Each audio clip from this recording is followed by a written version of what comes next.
안녕하세요. 고용노동부 지정 안전보건교육기관 안전관리전문기관 한국안전보건센터입니다. 산업 현장에서는 철저히 대비하더라도 예상치 못한 상황이 찾아올 수 있습니다. 오늘은 산업 현장에서의 실제 재해 사례를 바탕으로 어떤 위험 요소가 있었는지, 그리고 어떻게 예방할 수 있는지 함께 알아보려고 합니다. 현장의 사례를 살펴보면 사고가 어떤 흐름으로 발생했는지 더 쉽게 이해할 수 있고, 왜 안전수칙이 중요한지도 자연스럽게 느껴집니다. 그럼 오늘도 안전 포인트를 짚어보며 우리 함께 현장의 안전 수준을 한 단계 업 높여볼까요? 첫 번째 사례, 집증이 백필터 교체 작업 중 화재 폭발. 2025년 1월 충남 당진시 소재 땡땡땡주에서 발생한 사고 사례입니다.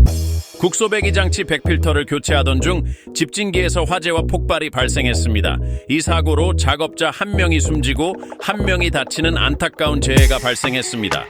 이처럼 잠깐의 방심에도 큰 사고로 이어질 수 있습니다. 발생 원인. 이번 사고의 원인은 크게 두 가지로 볼 수 있습니다. 첫째, 위험물질 제거 미실시. 집증이 내부에 포집되어 있던 금속 분진을 충분히 제거하지 않은 상태에서 작업 중 발생한 진동 등으로 내부의 분진이 공지 중에 부유하고 있는 폭발성 분위기가 형성됐습니다. 둘째, 금속 절단 불티 발생. 폭발성 분위기가 형성된 집증이의 상부에서 핸드그라인더를 이용하여 에어펄스젯 배관의 고정 철물을 절단하며 발생한 금속 불티가 점화원으로 작용했습니다. 예방 대책. 이런 사고를 막기 위해선 작업 전 주의가 꼭 필요합니다. 첫째, 백필터 교체 작업 전 집진기 내부 분진 제거. 백필터를 교체하기 전에는 집진기 내부에 포집된 분진을 충분히 배출하고 제거해야 합니다. 그래야 금속 분진이 공기 중에 떠다니는 분진은 형성을 최소화할 수 있습니다. 둘째, 집진기 상부에서 불티가 발생할 수 있는 공구의 사용 금지.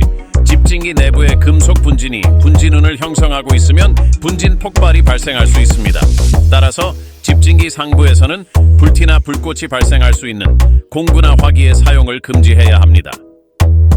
두 번째 사례, 커튼월 공사 중 떨어지는 물체에 맞음. 2025년 3월 토요일 오후 3시 5분쯤 파주시에 있는 땡땡땡 복합시설 건설공사 현장에서 사고가 발생했습니다. 외장 커튼월 스틸 프레임 용접 작업 중 상부에서 외벽 천공 작업을 하며 발생한 잔재물이 떨어지면서 작업자가 맞아 사망했습니다. 이처럼 작은 물체 하나도 큰 위험이 될 수 있습니다. 발생 원인, 낙하물에 의한 위험 방지 조치 미실시. 첫째, 상부 작업으로 인한 물체가 떨어질 위험이 있으나 출입 금지 구역을 설정하지 않고 하부 작업 진행. 둘째, 외벽 견출 작업으로 인한 낙하물 방지망 해체 후 재설치 없이 후속 작업 진행. 셋째, 근로자가 통행하는 구간 낙하물 위험으로 인한 방호 선반 미설치. 이번 사고 역시 사전 관리 미흡이 원인이었습니다. 예방 대책. 작업 전에는 반드시 위험 요소를 점검해야 합니다. 첫째, 물체가 떨어질 위험이 있는 곳에 상하부 동시에 작업이 진행되지 않도록 출입 금지 구역 설정하기. 둘째, 작업으로 인하여 물체가 떨어지거나 날아올 위험이 있는 경우 낙하물 방지망 설치하기. 셋째, 근로자가 통행하는 구간 등 낙하물이 근로자에게 위험을 미칠 우려가 있는 경우 방호 선반 설치하기.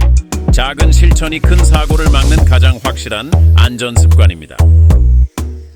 오늘 두 가지 사례를 통해 안전의 기본이 왜 중요한지 다시 한번 느껴보셨을 거라 생각합니다.